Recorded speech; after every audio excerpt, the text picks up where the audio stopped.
नमस्कार मित्रांनो, आज विचारधनमध्ये वास्तवात जगण्याची कला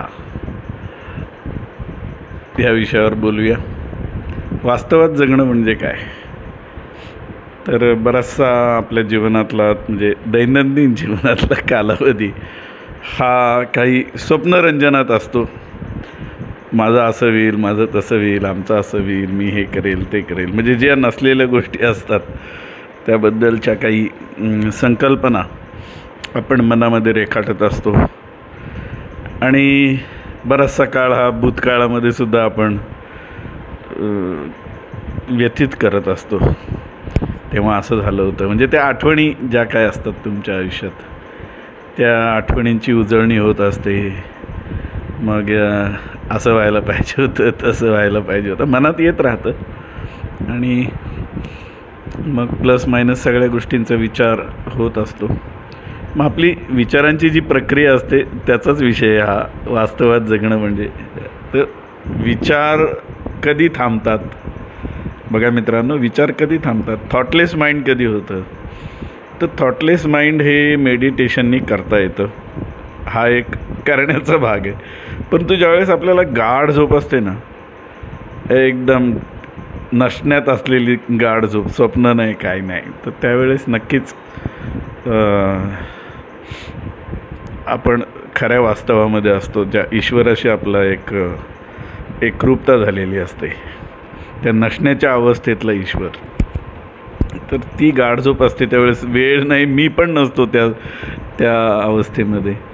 मीपणाची जाणीव आणि स्वप्न नाही काय नाही काय नाही, आणि मस्त शरीर दमलं की ती झोप लागते.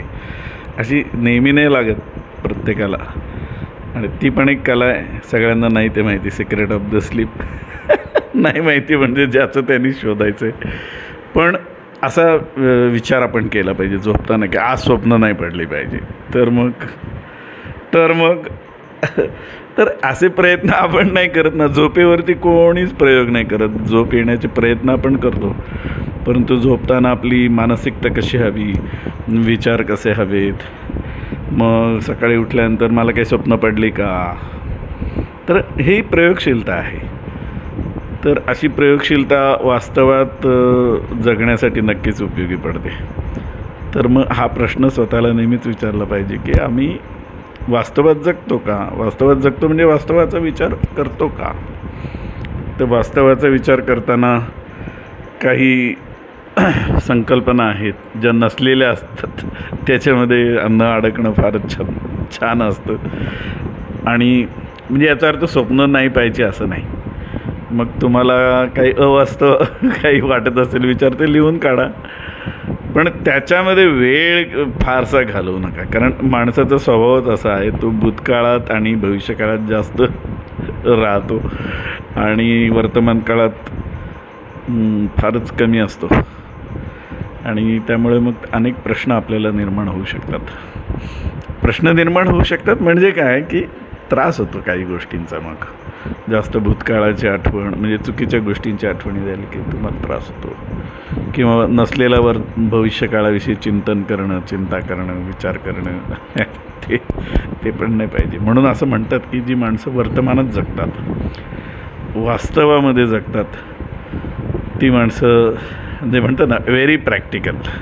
आत्ता काय, आत्ता ताबडतोब काय आहे आपल्यासमोर वाढून ठेवलेलं, त्याला सामोरं जाणारी माणसं. आणि मुळामध्ये कसं आहे, ज्यांना मूलभूत माणसाच्या गरजा आहेत त्यांचंच ज्यांना गरज आहे त्यांना हे प्रश्न नाही भेडसावत.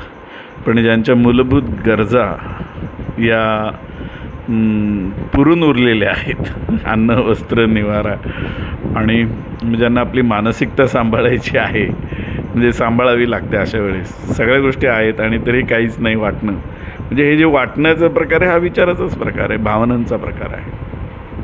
तर अशी प्रयोगशीलता तुमच्यामध्ये असायला पाहिजे की वास्तवात जगणं आणि त्यामध्ये जो आनंद आहे तो घेता येणं. आता वास्तवातले आनंद म्हणजे तुम्ही अनेक गोष्टीत घेऊ शकतात. कामाचा आनंद घेऊ शकता, तुम्ही कलाक्षेत्रामध्ये काही करत असाल त्याचा आनंद घेऊ शकता, सतत कर्मरत, तुम्ही कर्मरत राहत नाही असं होतच नाही, तुम्हाला कर्म हे करावंच लागतं.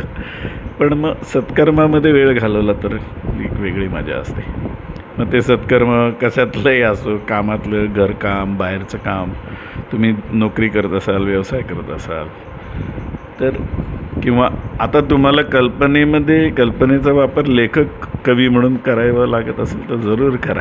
पण तुम्हाला जाणीवपूर्वक असं मनावरती ताबा मिळवता आला पाहिजे की मी भूतकाळाचा आणि भविष्याचा विचार न करता विचार करेन, अशी पण अवस्था तुम्हाला साधता आली पाहिजे.